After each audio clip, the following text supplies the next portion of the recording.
Pero sa nakita ko, mahal na mahal ni Manuel si Jessica. Sa pagkukwento niya, parang lumalabas na tunay niyang anak ng anak ko. Magaling nga kasing umarte si Manuel. Dahil kapag inamin niya na napaniwala ko siyang anak niya si Jessica, kahihiyan niya yun. Natural, paninindigan niya.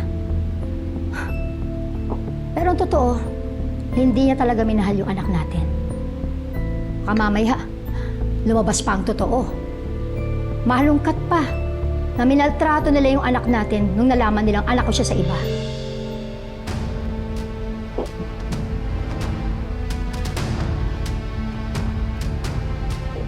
Job, yung una niyang pamilya, yun lang ang minahal ni Manuel. Mula noon hanggang ngayon.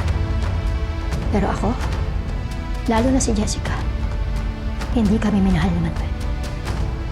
Ginamit niya lang kami ni Jessica para bumuti ang buhay ng pamilya niya.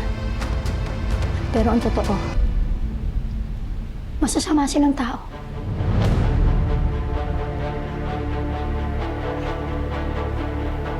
Alam mo,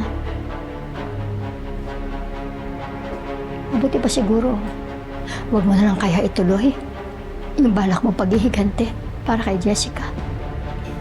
Tal, what's the point? Wala naman na siya, di ba?